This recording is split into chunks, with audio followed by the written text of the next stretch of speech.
Assalamualaikum warahmatullahi wabarakatuh. Saya perwakilan dari kelompok 2 akan mempresentasikan tentang produksi.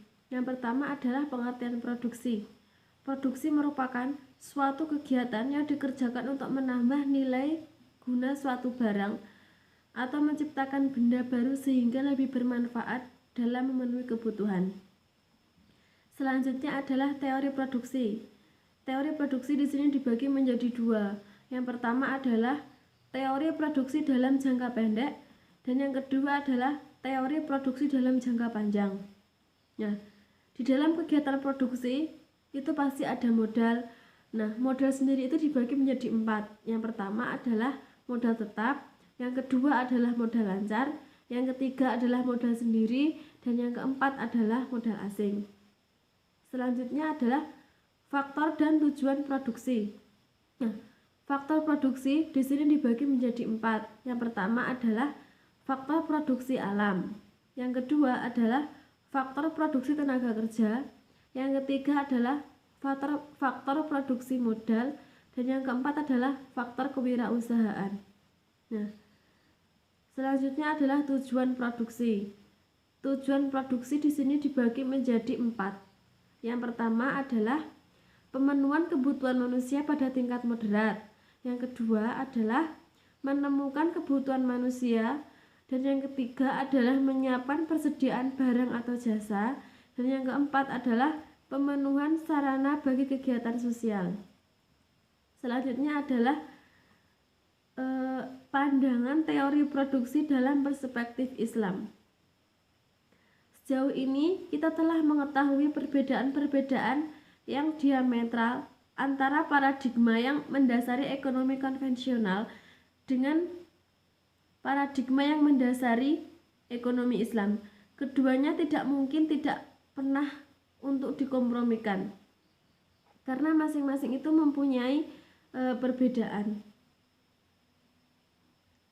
Ekonomi Islam saat ini merupakan bukan sebuah ekonomi yang baru, di mana telah timbul pemikiran atau sebuah karya manusia yang akan tetapi di muka bumi ini sudah timbul ekonomi Islam itu sendiri.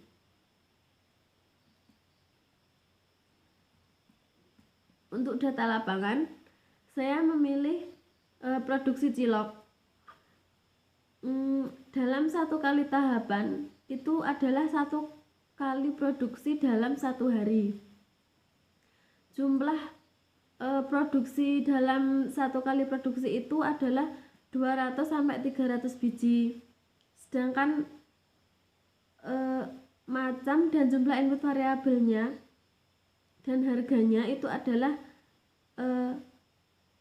sejumlah 200 sampai 300. Harganya itu per bijinya itu 100 rupiah.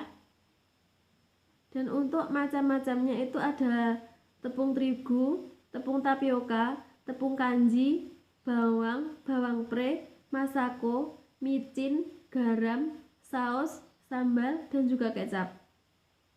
Untuk jumlah keuntungan yang diperoleh setiap kali produksi itu mencapai 20.000 sampai 30.000 perharinya.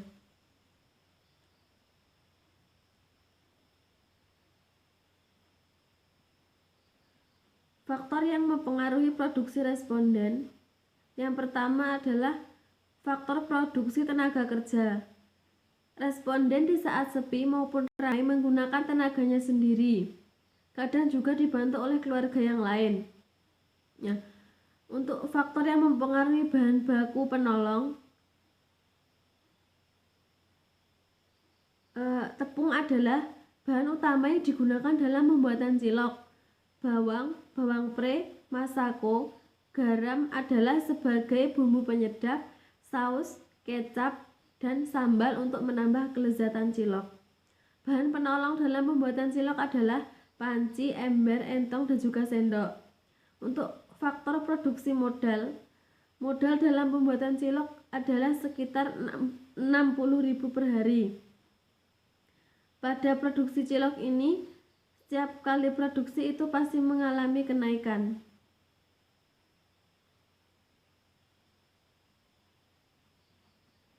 Untuk harga-harganya itu tepung terigu itu jumlah tahapan produksinya kan 1,5 kg, itu harganya sekitar 12.000. Untuk tepung tapioka juga sama, sedangkan untuk tepung kanji itu lebih mahal. Untuk 1,5 kg itu bisa mencapai 16.500 rupiah. Untuk harga bawang itu menyesuaikan. Bawang pre, masako, saus, sambal, kecap cukupnya. Itu untuk 1 kali produksi.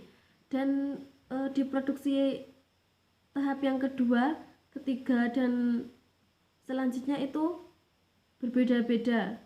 Akan tetapi dalam produksinya itu pasti mengalami kenaikan. Sekian dari kelompok kami. Bila ada kurang lebihnya mohon maaf. Akhiran, wassalamualaikum warahmatullahi wabarakatuh.